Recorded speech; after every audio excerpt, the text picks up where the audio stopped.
Another day, another Jayfern's wife story. Nung isang araw nga, umaga habang nagpapatuka si Jayfern, ay pinapunta niya ako doon sa may multipurpose pen at tingnan ko daw dahil turaok ng turaok yung isang cockerel. Nagbibinata na nga yata ang mga cockerels namin.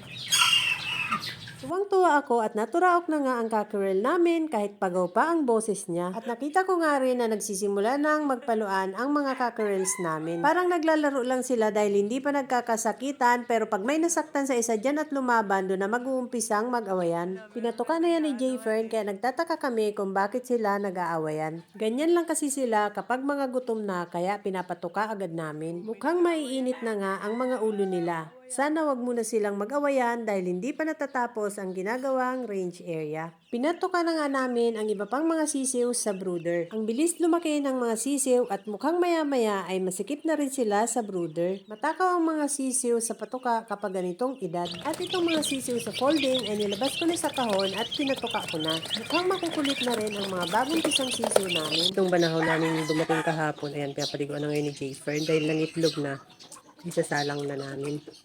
Pagdating nga ng Mount Banahaw SBR pulet namin ay nangitlog na nga ito. Kaya pinaliguan na ni Jayfern para maisalang na rin niya. Mamimili pa si Jayfern ng broodcock kung saan niya isasalang ang pulet na to. Itong Golden Boy Gilmore broodhen namin ay kanina pa hindi mapakali. Kung saan-saan pa pumupunta at naglaglaga na nga ang mga vitamins. Kaya ang ginawa ko, hinuli ko siya at inilagay ko dyan sa pugad na walang nangingitlog at nilagyan ko ng harang na scratch pen para hindi siya umalis hanggat hindi nangingitlog. Maya-maya nga ay nakita kong may itlog na siya kaya yan tinanggal ko na ang scratch pen na nakaharang. Sana sa sunod wag na siyang magpabebe at dumiretso na dyan sa pugad pag nangingitlog. At dahil mukhang maiinit na nga ang ulo ng mga cockerels namin na nasa multipurpose pen, bago magtanghali ay ibinaba sila lahat ni Jayfern para makapagpulpog. Nilagay sila lahat sa scratch pen na walang screen matting at mukhang hindi na sila magkakasya sa isang scratch pen dahil malalaki na ang mga cockerels namin. At yan, hinati na sila ni Jayfern at nilagay sa dalawang scratch pen. At dahil magkatapat ang scratch pen, mukhang nagdudukutan ang mga sisiw kaya sabi ni Jayfern ay lagyan ko ng patuka sa gitna. At yan, mukhang effective naman nung nilagyan ko ng patuka sa gitna dahil hindi na sila nagdudukutan. Mukhang tahimik na sila nung nilagay sa scratch pen at hindi na rin nagpapaluan. Mag-aalas 10 ng umaga nung ibinaba sila ni Jayfern dyan sa scratch pen. Maya-maya ay sasaglit ulit si Jayfern sa manukan dahil aayusin nila ang kubo sa gagawing temporary range area. Bago umalis si Jayfern ay pinamerienda pa niya ng saging ang mga cockerels para daw siguradong busog at hindi na mag-awayan. Kagulo naman sa saging ang mga cockerels at mukhang nagselos ang aming possum sweater broodcock. Gusto rin kumain ng saging.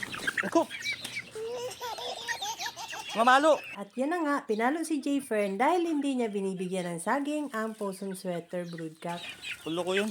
Umikot na lang dito sa kabilang side si Jayfern para hindi siya maabot ng broodcock. At nandun pa nga sa kabila ang broodcock nakatingin kay Jayfern. Namamalo si Possum. Ayan, nagpipisaan na rin ang itlog ng pongkan. Possum sweater din ito.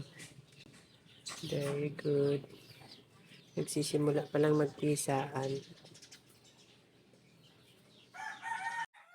Ito yung pinagsama ko kahapon. Akala ko okay lang silang dalawa. Pero ngayon, pinapalo yung babae nitong cockerel. Kaya kinuha ko ang cockerel at ilalagay ko sa scratch pen.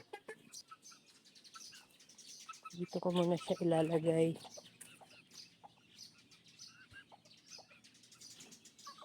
Ayan. Para makapulpog din. Bago magtanghali nga ay pumunta na si Jayfern sa manukan at dinala na niya yung tolda na ibububong dyan sa kubo. Mukhang matatapos nila ngayon ang kubo dahil maliit lang naman. Dito sa may mga puno, ipinwesto nila Jayfern ang kubo para hindi daw naiinitan ang tolda. At para hindi rin mainitan ng todo ang mga cockerels na aalpasan dyan sa loob. At bago sila magtanghalian, ayan nabubunga na ang kalahati ng kubo ng tolda. Diyan sa loob ng kubo pakakainin ang mga cockerels na aalpasan dito sa temporary range. Pagkakain ng tanghalian, nagsiesta muna ang dalawa bago itinuloy ang paggawa ng kubo. Bandang 3:30 nga ay nabubunga na lahat ang kubo at nalagyan na rin nila ng tabing na screen. Lalagyan pa nila yan ng tabing na tolda sa taas para hindi lamigin ang mga manok pag naghapunan dyan sa gabi. Bukas na ulit nila itutuloy ang kubo na yan. Utay-utay lang ginagawa ni Richard ang temporary range at kubo. Kapag tapos na siyang asikasuhin ang mga manok, ay dito naman siya sa kubo gumagawa. Yung bakod na net na lang ang susunod na gagawin nila. That's all guys. Thank you so much for watching. Please like, share, and follow for more. See you on my next video. Bye!